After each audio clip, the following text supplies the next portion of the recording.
In the beginning, when God created the heavens and the earth was a formless wasteland, and darkness covered the abyss, while a mighty wind swept over the waters. Then God said, "Let there be light," and there was light. God saw how good the light was. God then separated the light from the darkness. God called the light day, and the darkness he called night. Thus evening came, and morning followed, the first day. Then God said, "Let there be a dome in the middle of the waters, to separate one body of water from the other." And so it happened. God made the dome, and it separated the water above the dome from the water below it. God called the dome the sky. Evening came, and morning followed, the second day. Then God said, "Let the water under the sky be gathered into a single basin, so that the dry land may appear." And so it happened, the water under the sky was gathered into its basin, and the dry land appeared. God called the dry land the earth, and the basin of the water he called the sea. God saw how good it was. Then God said, "Let the earth bring forth vegetation, every kind of plant that bears seed, and every kind of fruit tree on earth that bears fruit with its seed in it." And so it happened. The earth brought forth every kind of plant that bears seed, and every kind of fruit tree on earth that bears fruit with its seed in it. God saw how good it was. Evening came, and morning followed, the third day. Then God said, "Let there be lights in the dome of the sky, to separate day from night.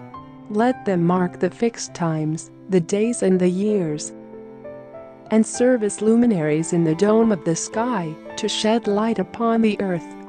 And so it happened.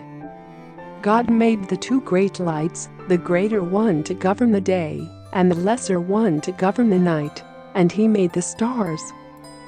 God set them in the dome of the sky, to shed light upon the earth, to govern the day and the night, and to separate the light from the darkness. God saw how good it was. Evening came, and morning followed, the fourth day. Then God said, "Let the water teem with an abundance of living creatures, and on the earth let birds fly beneath the dome of the sky." And so it happened. God created the great sea monsters, and all kinds of swimming creatures with which the water teems, and all kinds of winged birds. God saw how good it was. And God blessed them, saying, "Be fertile, multiply, and fill the water of the seas, and let the birds multiply on the earth." Evening came, and morning followed, the fifth day. Then God said, "Let the earth bring forth all kinds of living creatures, cattle, creeping things, and wild animals of all kinds." And so it happened. God made all kinds of wild animals, all kinds of cattle, and all kinds of creeping things of the earth. God saw how good it was. Then God said, "Let us make man in our image, after our likeness. Let them have dominion over the fish of the sea, the birds of the air, and the cattle, and over all the wild animals and all the creatures that crawl on the ground." God created man in his image. In the divine image he created him, male and female he created them. God blessed them, saying, "Be fertile and multiply, fill the earth and subdue it. Have dominion over the fish of the sea, the birds of the air, and all the living things that move on the earth." God also said, "See, I give you every seed-bearing plant all over the earth, and every tree that has seed-bearing fruit on it, to be your food.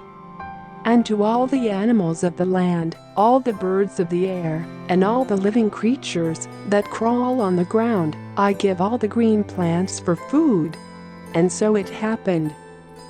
God looked at everything he had made, and he found it very good. Evening came, and morning followed, the sixth day.